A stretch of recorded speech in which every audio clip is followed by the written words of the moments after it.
لله الذي نور قلوب العارفين بنور معرفته وأثبت فؤاد أنبيائه وأوليائه بقصص الأنبياء والمرسلين وأكمل إيمان المسلمين والمؤمنين بولاية علي أمير المؤمنين عليه السلام.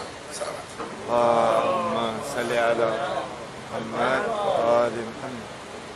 والصلاة والسلام والتحية والإكرام على أفضل الموجودات العبد المؤيد والرسول المسدد المصطفى الأمجد المحمود الأحمد أعني أبا القاسم محمد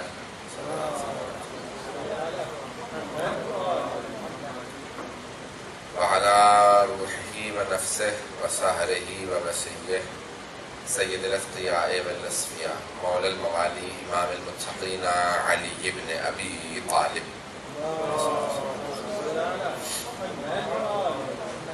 وعلى أوصيائه لا سيما بقية الله في الأرضين روحي وأرواح العالمين لتراب مقدمه الفداء واللعنة الدائمة على أعدائهم أجمعين من الآن إلى قيام يوم الدين.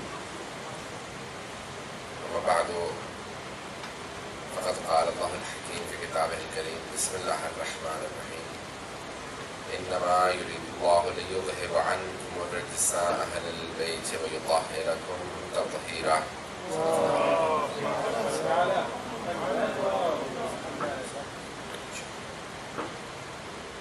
سب کو ماہ مبارک رجب اور ولادت حضرت امام محمد باقر علیہ السلام مبارک. اول رجب ہے اور ایک ایسا مہینہ ہے کہ جس کے فضائل بہت زیادہ ہیں، جس میں عبادت ماہ رمضان کے بعد سب سے افضل مہینہ ہے. ماہ رمضان میں بھی جنگ ہوتی تھی، کی جا سکتی تھی، لیکن ماہ رجب حرام مہینوں میں سے ہے، باحرمت مہینوں میں سے، ان 4 مہینوں میں سے ہے جن میں جنگ حرام ہے. اور کل کی رات جو ہے جو آنے والی ہے وہ لیلۃ الرغائب ہے. ماہ رمضان کی پہلی شب جمعہ جو ہے وہ لیلۃ الرغائب ہے. بہرحال بہت سے اعمال ہیں، عمل دعوت ہے. اس مہینے میں روزہ اور اس کے فضائل بے انتہا زیادہ ہے. اس مہینے میں صدقہ نکالنا بہت بڑی عبادت ہے. اس مہینے کے بہت فضائل ہیں اور اس کی پہلی تاریخ کو ولادت ہے امام محمد باقر علیہ السلام.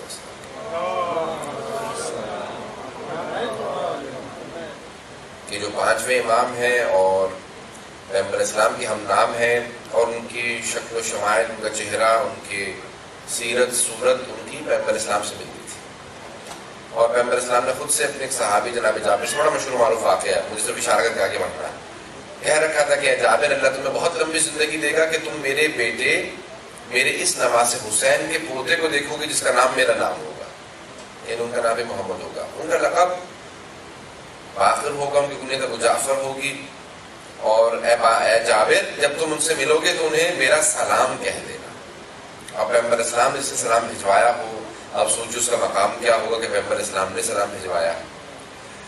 یہاں تک کہ لوگ کہتے ہیں کہ جناب جابر جب بوڑھے ہو گئے، ضعیف العمر ہو گئے تو ان کی بینائی چلی گئی تھی. تو وہ اکثر جو ہے مدینہ کی گلیوں میں دیکھے گئے کہ کہتے ہوئے نظر آ رہے ہیں کہ این الباقر، این الباقر، کہاں ہے باقر، کب آئیں گے. لوگ کہنے لگے شاید یہ دیوانے ہو گئے ہیں، کوئی باقر ہے ہی نہیں، کب آئیں گے، کیا مطلب. ایک دن اچانک چوتھے امام کی کسی کنیز نے کہا کہ جابر، چوتھے امام نے فرمایا ہے کہ آپ کو پیغام پہنچا دوں، جس باقر کے آپ انتظار میں تھے آج ان کی ولادت ہو گئی ہے. فوراً دوڑتے ہوئے امام کے دروازے پہ پہنچے. کہا فرزند رسول، اب سوچئے کہ نابینا ہے. کہا فرزند رسول،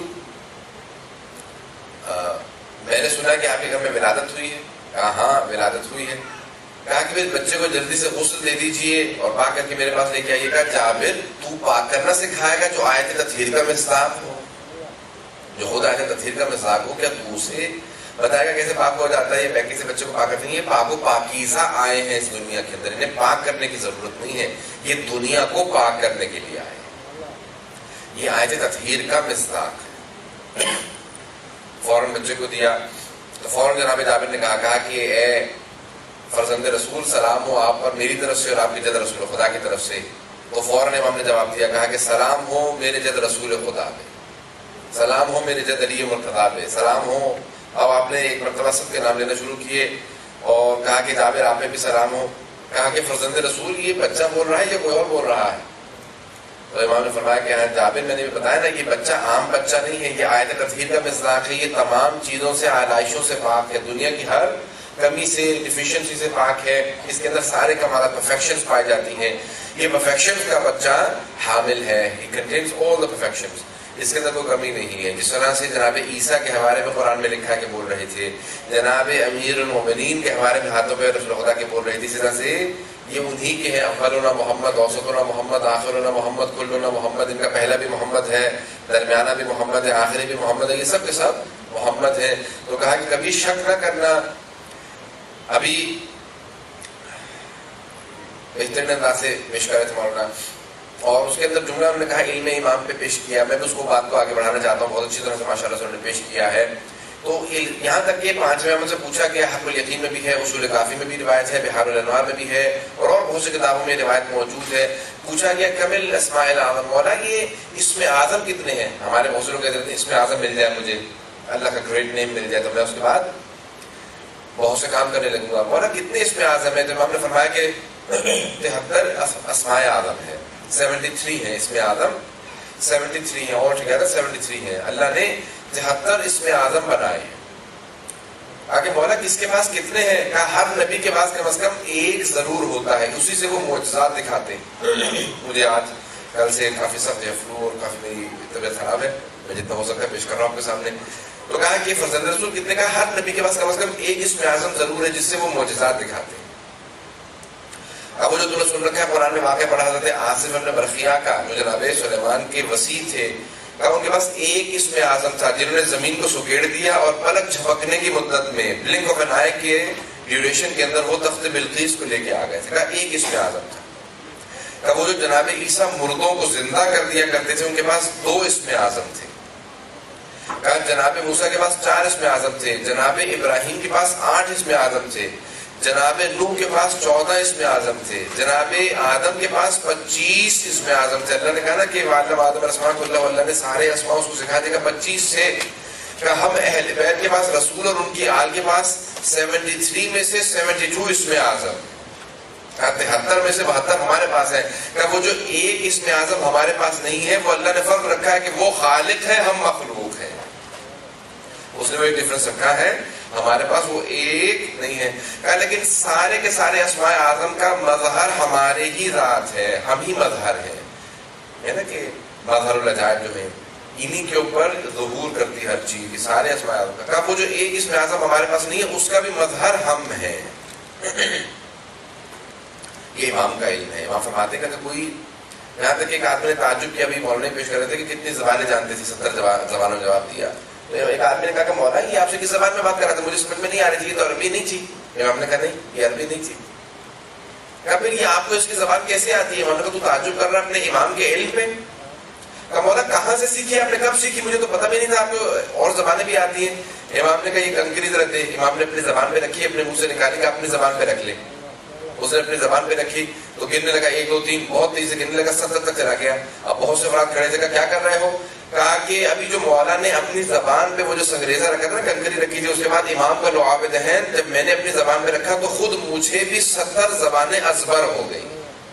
میں بھی ماسٹر کر چکا ہوں 70 لینگویج کو، مجھ سے جو جس زبان میں بات کرنا 70 زبانوں میں بات کرنا چاہوں میں بات کر سکتا ہوں۔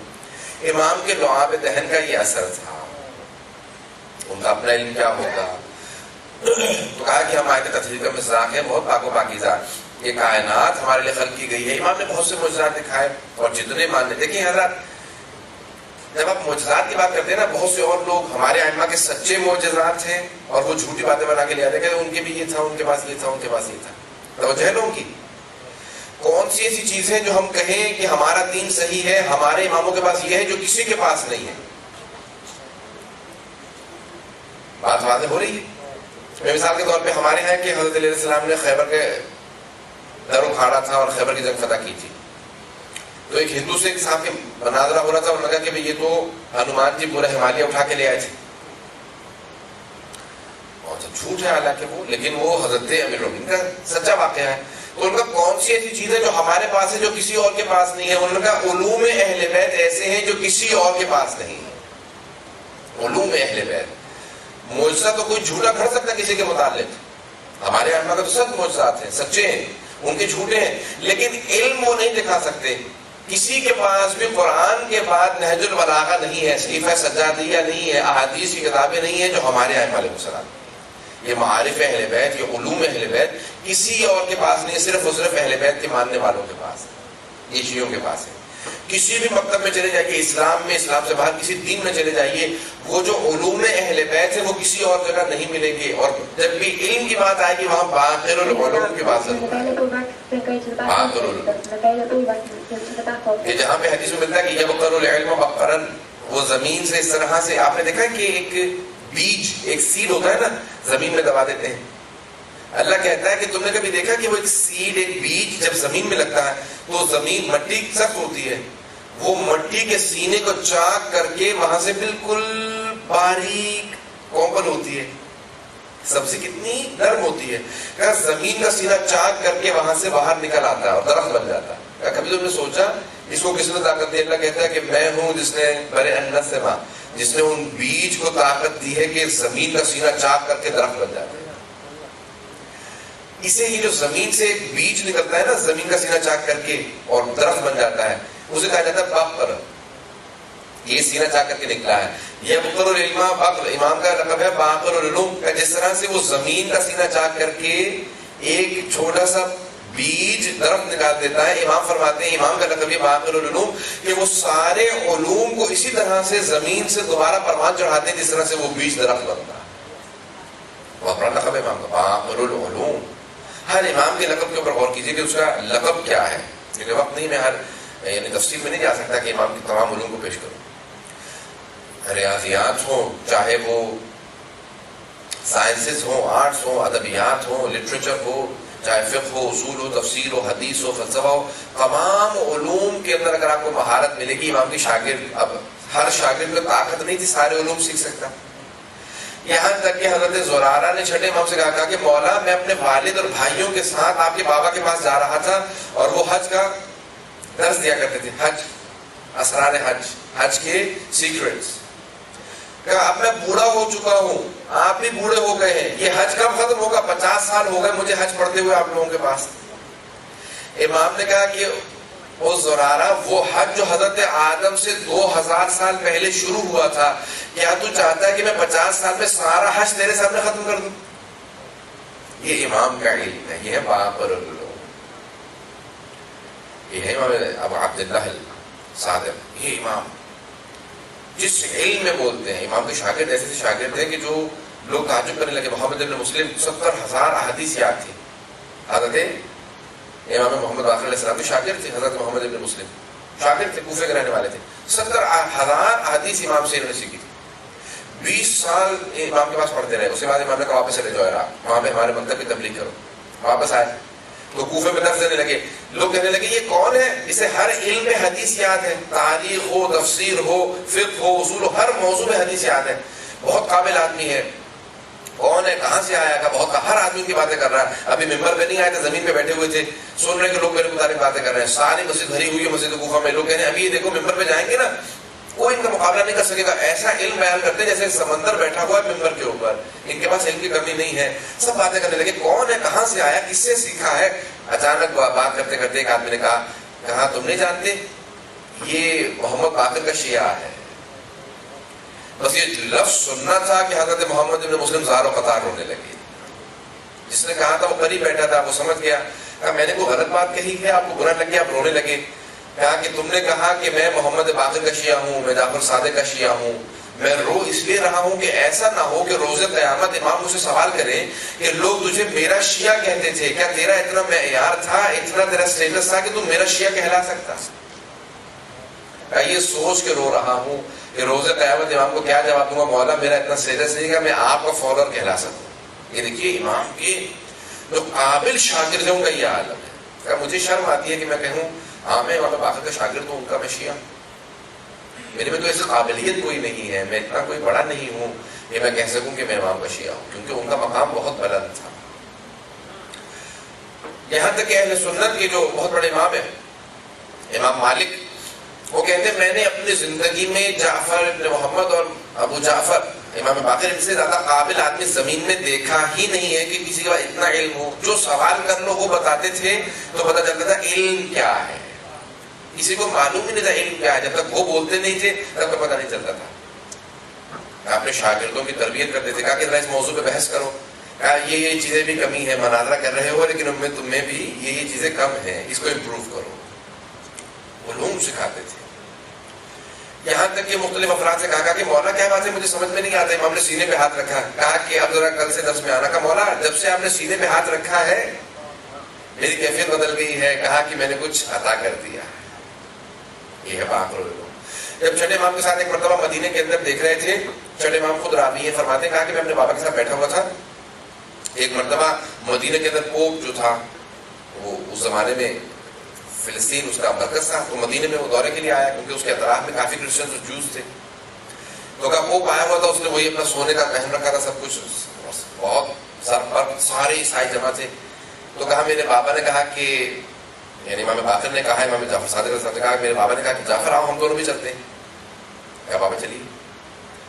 جیسے ہی ہم لوگ آگے بڑھے تو سارے عیسائی ہٹنے لگے اور ہمیں راستہ دینے لگے. امام کی علامت ایک یہ ہے کہ ان کا روب اتنا ہوتا ہے لوگوں کے نفوس کے اوپر کہ جیسے ہی وہ آتے ہیں سب کے سب ان کے احترام میں کھڑے ہونے لگتے ہیں اور راستہ دینے لگتے. امام کے روب کی علامت ہے کہ جب امام حج پہ گئے تھے تو ہشام بن ملک نے کہا کہ یہ کون ہے, میں جب حج کر رہا تھا سب کو پتا ہے میں بادشاہ ہوں, سب دھکے دے رہے تھے مجھے, تو میرا دم گھٹنے والا تھا, میں تو طواف چھوڑ کے آ گیا. بعد میں جب لوگ چلے جائیں گے پھر میں طواف کروں گا. لیکن یہ کون ہے, اس کے پاس نہ گارڈز ہیں, نہ اس کے پاس کوئی دھکے دینے والا ہے, نہ اس کے پاس کوئی حفاظت کرنے والا. لیکن جیسے ہی آیا پورا کا پورا مجمع چڑھنے لگا تو فرزدق نے کہا ھذا الذی یعرف مطاب الحرم, یہ وہ ہے جسے مکہ بھی جانتا ہے, جسے حرم بھی جانتا ہے, جسے زمزم بھی جانتا ہے, جسے سارا کا سارا مکہ جانتا ہے کہ یہ فرزند رسول آ رہا ہے.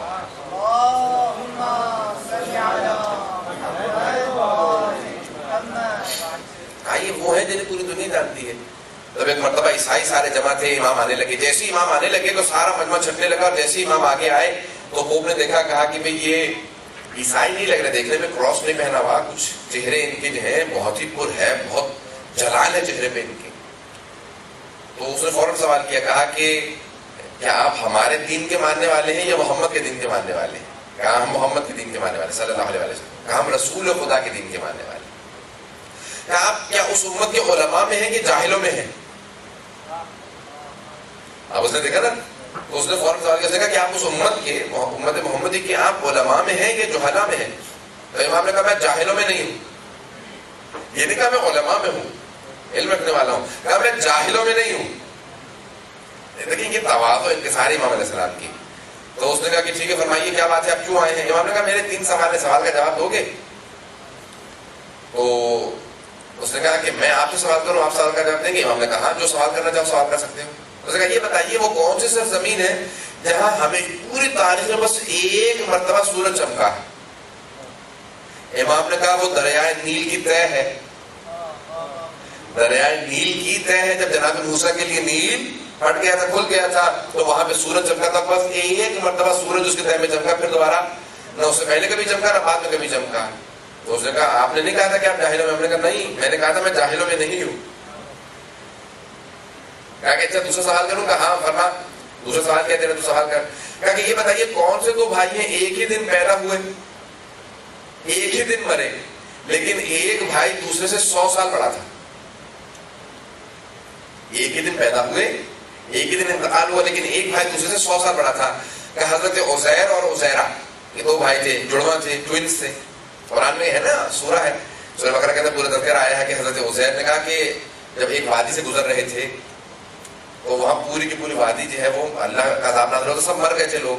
تو انہوں نے دیکھا کہ سب خاموشی کا پروردگار تو کیسے انہیں زندہ کرے گا. میں جانتا ہوں مغرب کا وقت آنے والا ہے, 10 منٹ ہے, اس کے پہلے میں 5 منٹ آپ کو دے دوں گا وضو کے لیے. پروردگار ہے کہ کیفیت ہوئی الموت, یہ سارے مردے تو کیسے زندہ کرے گا, یہ پوری کی پوری بستی مردوں کی ہے. اور اللہ نے کہا کہ یہیں پہ سو جا, اور وہ سو گئے. اس کے بعد پھر 100 سال تک لوگوں نے باقاعدہ حساب کھینچ دیا. 100 سال بعد جب اٹھے, کم لبثتا, کتنا عرصہ سویا؟ تو کہ لبثت یوم و بعض یوم, دن یا دن کا کچھ حصہ, ایک دن یا ہاف اے ڈے, ڈے اور پارشل ڈے, بس اتنا سویا. کہ بل لبثت مئۃ عام, بلکہ تو 100 سال سوتا رہا ہے. قرآن کی آیت ہے, جھٹلا بھی نہیں سکتے, چلے حدیث ہے, دل نہیں مان رہا, جھٹلا دو, نہیں آیت ہے, جھٹلائیں گے تو بھی اسلام سے خارج.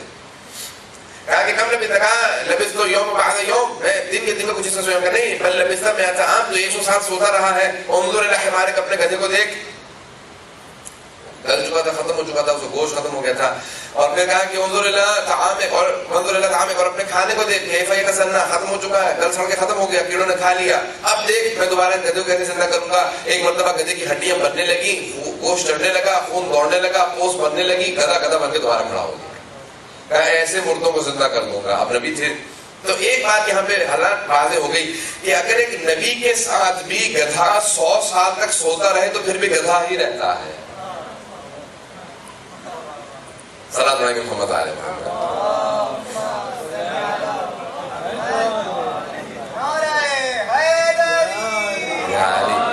آپ نے غور کیا نا کہ اگر ایک نبی صلی اللہ علیہ وسلم کے ساتھ بھی اگر ہو, کہیں پہ بھی ہو, تو وہ ویسا ہی رہتا ہے جیسا ہو. اب 100 سال بعد اٹھا تو جناب پانچویں امام نے فوراً فرمایا, کہا کہ دیکھ وہ جناب عزیر سے جیسے اٹھے, اللہ نے کہا تو 100 سال تک سوتا رہا, گھر واپس جا. جیسے گھر پہنچے, جب 49 کے تھے, 49 سال کے تھے, جب سوئے تھے, جب اٹھے تو گھر آئے.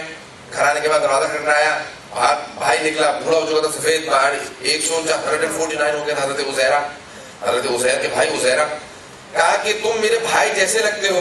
وہ بالکل ایسا ہی تھا. اس نے کہا لگتا نہیں ہوں ایسا, میں وہی ہوں, میں عزیر ہی ہوں.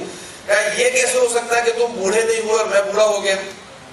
کہا اللہ سبحانہ و تعالیٰ جس کو چاہے جیسا چاہے ویسا پرزرو کر سکتا ہے. اگر اللہ 100 سال تک حضرت عزیر کو پرزرو کر سکتا ہے تو امام مہدی کو پرزرو کیوں نہیں کر رہا.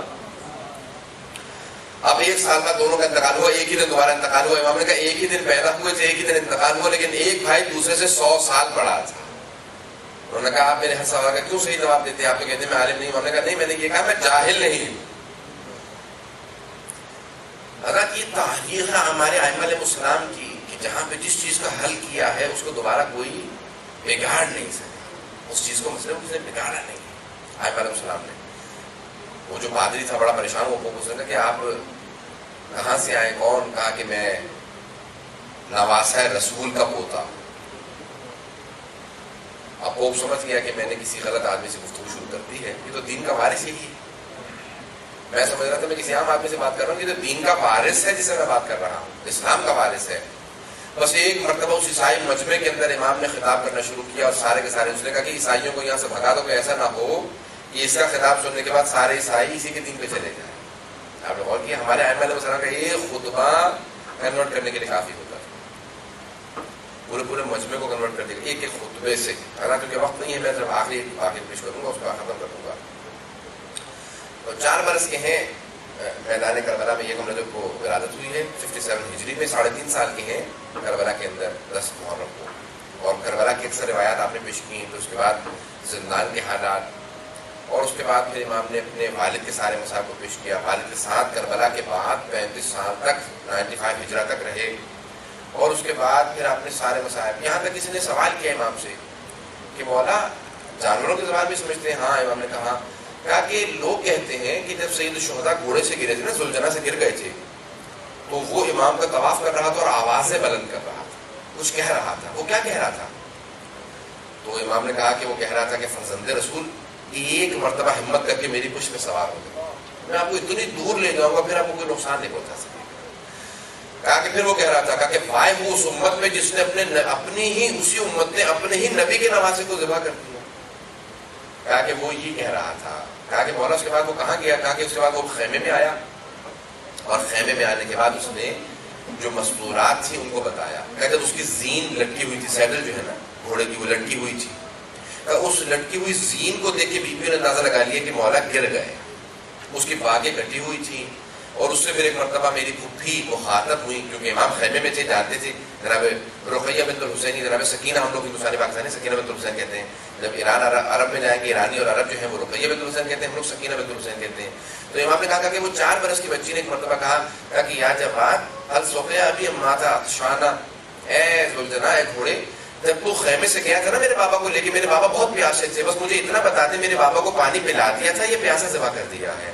اب یہ سارے کے سارے مکالمے امام نے بتائے ہیں, یہ جو مصائب پہنچے ہیں تو لوگ تعجب نہ کریں کہ کس نے بیان کی. یہ سارے پانچویں امام نے سب سے زیادہ جو کنٹریبیوشن ہے مصائب کے حوالے سے وہ پانچویں امام علیہ السلام کا. انہوں نے تفصیل سے سارے مصائب کی روایات بیان کی, زندان کے سارے مصائب, اسیروں کے مصائب, شہداء کے مصائب, یہ ساری روایات جو ہیں یہ تفصیل سے جو بیان کی ہیں یہ پانچویں امام علیہ السلام پہ, ہماری لاکھوں روح قربان اس امام پہ جس نے کربلا کو دوبارہ زندہ کیا.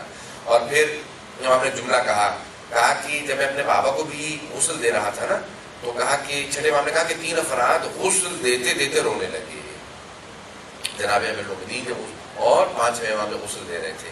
جب غسل دے رہے تھے تو غسل دیتے دیتے رونے لگے کیونکہ بابا کی پشت پہ نشان دیکھے تو کہا آج تک میرے بابا کی پشت پہ نشان باقی تھے. تو امام نے وہ ساری تفصیل بیان کی.